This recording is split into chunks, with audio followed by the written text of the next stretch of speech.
Hi friends, and happy first day of spring. The weather's not great, I know. But I just wanted to pop on here because the weather's not great, I know. And it made me feel tired. But then I realized it wasn't tired. I was weary. I was weary.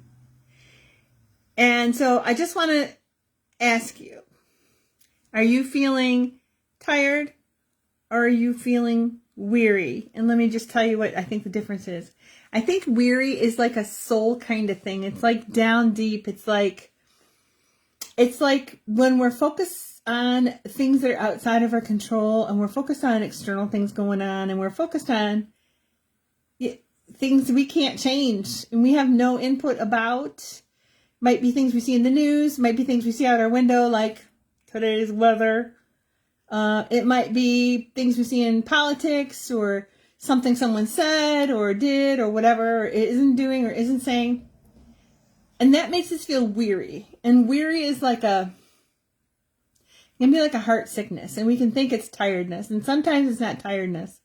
To me, tiredness is when you've been working all day, either using your brain all day or you're digging holes and you're moving your body all day.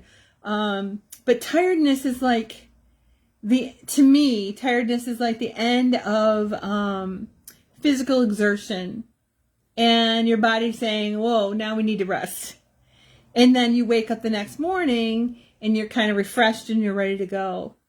So to me, tired is physical, kind of like your phone battery, the winding down its charge, and then you plug it in and it starts going whoop, and eventually it gets back up to, 99 or 100 again.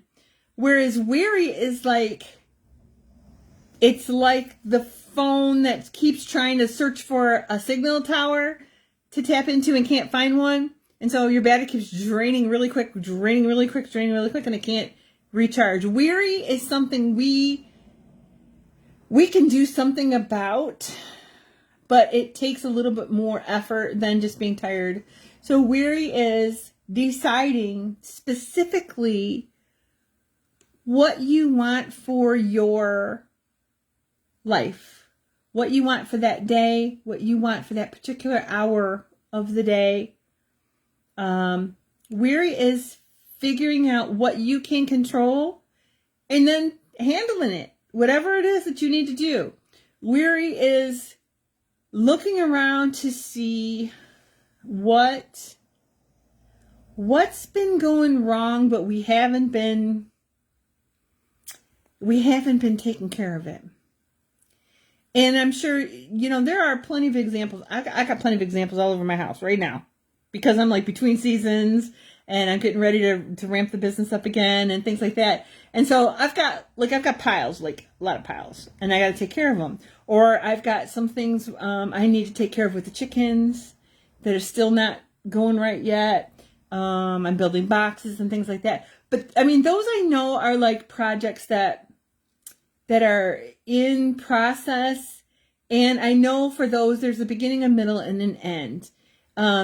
But weary is my habit of leaving things in piles. And then when I see the piles, my brain says, oh man, there you go again, Tam.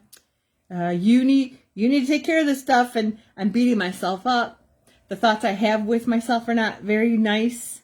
Instead of saying either, oh, look, there's a pile, I'll take care of it. Weary is I keep letting it affect me. Versus tired is, after I do a spring cleaning in the house, clean up a room in the house. So just kind of check in with yourself, especially with this weather change. Not happy with the weather change. It's not right. It's not fair, but it is Michigan and this is only March. Still, we're only in March. So I get it. We had our hopes here, but our reality was here. And that can cause more stress on us about whatever else is going on. So are you tired? Because some people are saying, oh, I'm so tired. Are you really tired or are you just weary? And for either one, is there something you can actually do to take care of your emotions and your heart, to take care of your thoughts, what you're thinking. And so that's going to be with, what are my little eyes watching? What are my little ears hearing? What is my little mouth saying? Because if we're saying some nasty stuff, we're watching some nasty stuff, or we're listening to some nasty stuff, it's going to affect our hearts. And it's going to affect our weariness. Because a lot of it is going to be stuff we have no control over. So, again, I guess what I'm looking at is, look at the things that you can control. One little thing at a time. Just one tiny little thing at a time. And focus on one thing at a time. So, think of your goals, whatever your goals are, and then think about, how do I get from here to there?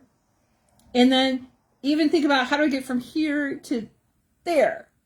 And then maybe tomorrow think about, okay, I've got from here to there, and maybe I'll go from here to there, just a little bit at a time. So one thing I just got to say is, the social media, it's so new to our society. And sometimes it can be kind of antisocial. And there's some examples you could give and that you can think of that are antisocial. So think about who you're listening to, who you're following, what drama are you drawn to and craving and addicted to? Because there are some drama that someone says something, we're like, oh, really? Tell me more. Tell me more. And think about whether, is it going to be good for your heart to get into that? Is it going to be good for your mind to be thinking about that all the time? And just, it's spring. So we're entering a new season. And spring is a time of rebirth. And spring is a time of coming back to life. Things that we thought were dead are going to be coming back to life. So if you thought your soul wasn't doing so well, or your heart wasn't doing so well, and you've been weary, think about how you can bring that back to life. And be conscious about what you're doing. Be conscious of your input. Be conscious of your output. And let's help make this world better. Let's just do it. Do it. Right? Love you guys. See you later in better days.